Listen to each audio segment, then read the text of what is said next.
Hello everyone, welcome back my new blog. कैसे हो आप सब? आई होप कि आप अच्छे होंगे, मैं भी अच्छी हूँ। और आज हम फिर से चल पड़े हैं भागवत में। तो चलिए चलते हैं। तो सबसे पहले हम जाएंगे मेले में और उसके बाद जाएंगे हम भागवत में। तो आपको पहले मेला दिखाते हैं कि यहाँ पर हमारे रोहिलधार का मेला कैसा होता है। तो मैं चल पड़ी हूँ ऊपर को और अभी मुझे सोनिका भी मिलेगी, तो मैं आपको सोनिका से भी मिलवाऊंगी। ये है सोनिका और हम दोनों चल पड़े हैं पहले मेले में, उसके बाद जाएंगे हम भागवत में। तो चलिए आप लोगों को भी ले चलते हैं। पहले दिन गए और आज शायद लास्ट डे है, तो आज भी जा रहे हैं। अब देखते हैं आज है लास्ट डे या कल है। अब हम पहुंच चुके हैं मेन रोड में और फ्लोरिंग तो ख़त्म है और आपको मैं अब दिखाती हूँ सेबों की सेटिंग कैसी हुई है। ये चली हुई है सेबों की सेटिंग और फ्लोरिंग अब थोड़ी थोड़ी रह गई है क्योंकि लास्ट फ्लोरिंग चली है।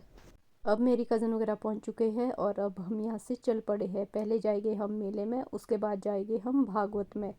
तो ये है मेरी कज़न का बेटा जो कि बहुत ज़्यादा शरारतें कर रहा था और मुझे वीडियो नहीं बनाने दे रहा था।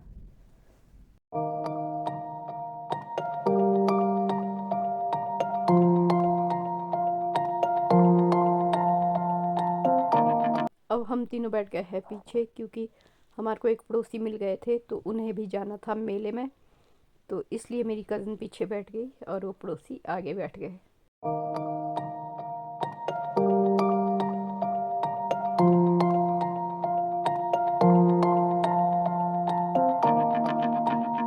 आज मैं आपको यहाँ का व्यू दिखाती हूँ जो कि बहुत ही ज़्यादा सुंदर है।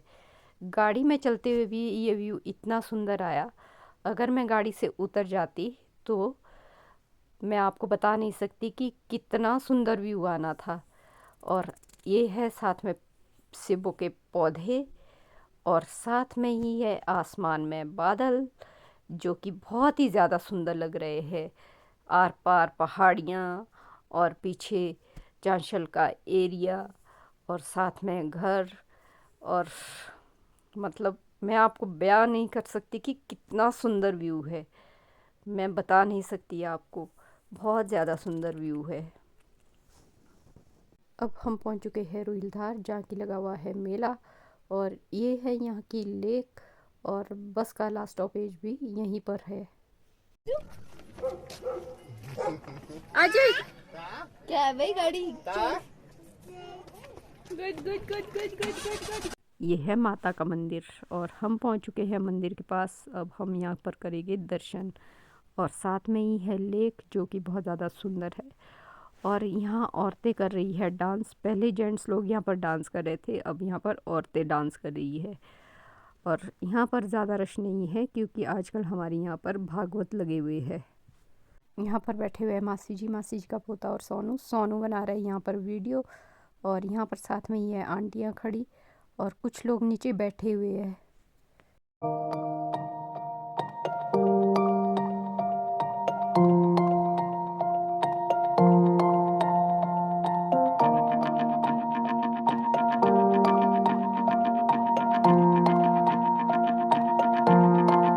अब हमें लगी ये भूख और हम आ गए हैं भंडारा खाने।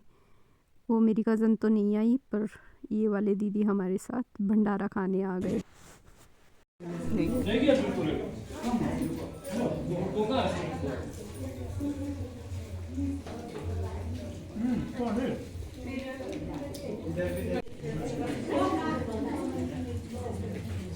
हमने माता के दर्शन भी कर लिए हैं और मेला भी देख लिया है। साथ में हमने भंडारा भी खा लिया हुआ है और अब चल पड़े हैं हम वापस भागवत में। तो चलिए आपको भी ले चलते हैं भागवत में।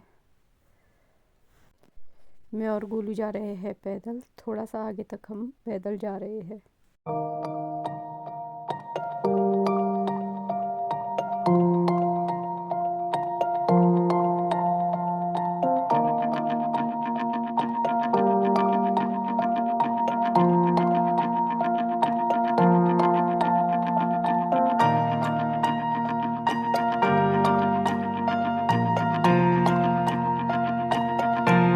हम पहुंच चुके हैं भागवत में और आप लोगों को भी भागवत की कथा सुनाते हैं।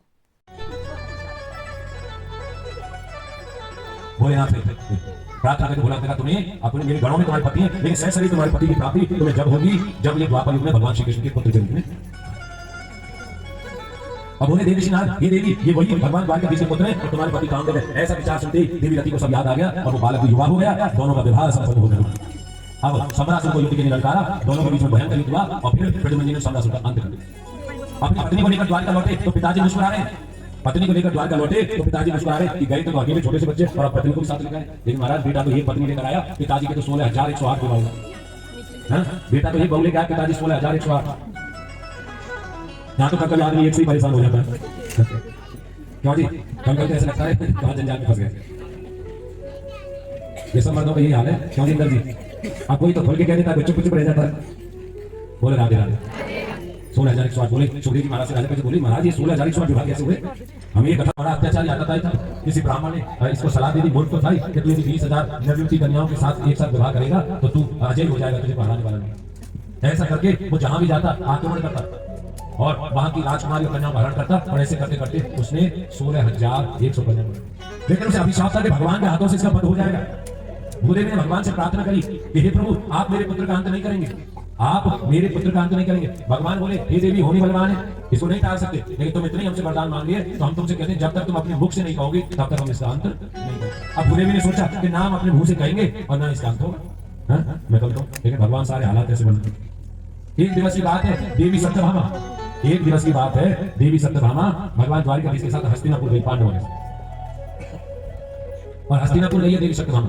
वापस लौटी आकाश मार्ग से कन्याओं की दुर्दशा देखी तो भगवान से बोली कि हे प्रभु आपके होते हुए इन कन्याओं की यदि यही दशा है तो फिर आपकी भक्ति पर लांछन है, भक्तों की रक्षा है। भगवान ने भौमासुर को युद्ध के लिए ललकारा है।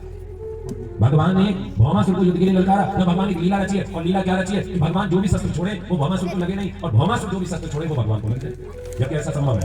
भगवान जिसको मारे वो मरे नहीं। अभी सत्यभामा देवी सत्यभामा खड़ी खड़ी देख रही, देवी सत्यभामा ये सब खड़े खड़े देख रही। ये कैसी लीला है? भगवान खून से लथपथ हो रहे हैं, भगवान खून से लथपथ हो रहे, भगवान घायल हो रहे हैं, भगवान खून से लथपथ हो रहे, घायल हो रहे और ये भगवान का शस्त्र को लगने रहा। क्या लीला? बहुत देर हो गई जब भगवान खून से लथपथ हो गए और इधर भौमासुर को कुछ शस्त्र लगने लगा तो देवी सत्यभामा को क्रोध आया, हे प्रभु इस दुष्ट का अंत कर दीजिए। भगवान तो यही इंतजार कर रहे थे। जैसे सत्यभामा ने कहा भगवान ने सुदर्शन चक्र का संधान किया और उसका शीश धड़ से अलग कर दिया। गोविंद ऐसे हालात बना दिए कि वही भूदेवी जो सत्यभामा को मारी है उसने खुद अपने मुंह से कह दिया। भगवान ने वरदान दिया था ना कि जब तक तुम अपने मुंह से नहीं कहोगे, आज कह दिया दुष्ट काल।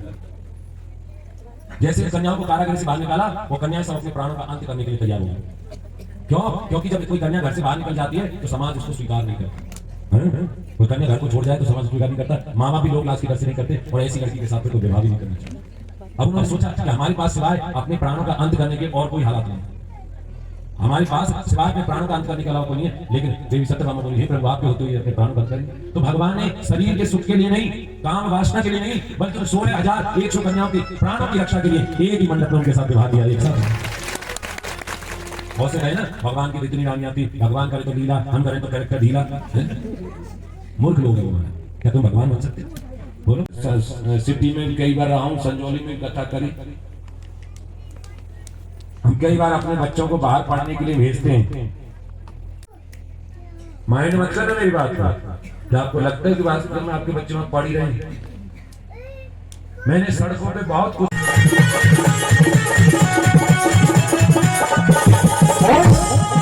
जिसने ये मोती लूटे वो तो माला माल हुए, जिसने ये मोती लूटे वो तो माला माल हुए। बेटियां जितनी भी बेटी बैठी हैं, कपड़े फटे होने से ही फैशन नहीं होता। अपने आप को गुणवान बनाओ, कलेक्टर बनो, डीसी बनो, डॉक्टर बनो।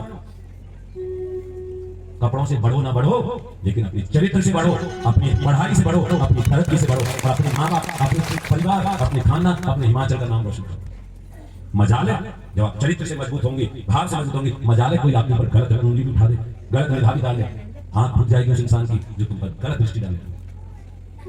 और कहीं ना कहीं मेरी बहन बेटियां, कहीं ना कहीं अगर हम हल्के से लीनियन होंगे तो दूसरे को मौका मिलेगा। मेरी बेटियां हाथ जोड़कर व्यासपीठ से कहता हूं, मेरी बात करने का मतलब मैं इस समय पिता के रूप में तुमसे कह रहा हूं, एक गुरु के रूप में कह रहा हूं। अगर बेटियों को मेरी बात अच्छी लगी और किसी नहीं, केवल बेटियां ही ताली बजाएंगी, बेटियों को मेरी बात अच्छी लगी। बोल राधे राधे, राधे राधे, प्रेम से बोलो राधे राधे। क्या एक चीज बताइए, भाई तो मेरे साथ जुटे हुए हैं, युवा भी जुटे हुए हैं। क्या गुरु जी ने जो सच्चा ज्ञान छेड़ा है, कभी आवश्यकता हुई तो क्या बेटियां मेरे साथ खड़ी होंगी? दोनों हाथ खड़े करके समर्थन करें, क्या बेटियां मेरे साथ खड़ी होंगी जब गुरु जी को सच्चे अभियान में? ये हुई ना बात। मैं तो जीत गया रे, कहाँ आके जा रहा हूँ? मैं तो बहुत कुछ आपसे लेकर जा रहा हूँ। मैं तो जीत कर जा रहा हूँ, आपके दिलों पर राज करके जा रहा हूँ, आपका विश्वास जीत कर। अब मुझे कितनी भी धन दौलत दे दो, उसका कोई महत्व नहीं है जो तुम्हारे दिलों में स्थान है।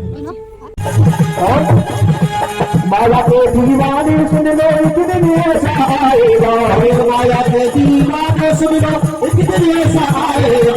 धन दौलत और माल खजाना यही बढ़ा रह जाएगा। धन दौलत और माल खजाना यही बढ़ा रह जाएगा। सुंदर काया माटी होगी, सुंदर काया माटी होगी, सुंदर काया माटी होगी। चर्चा होगी गली गली,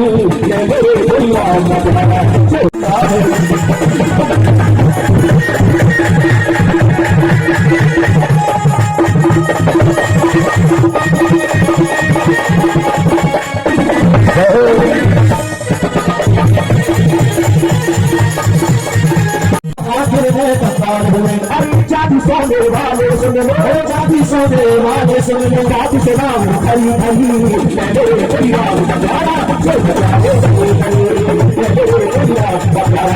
बचाओ गली गली।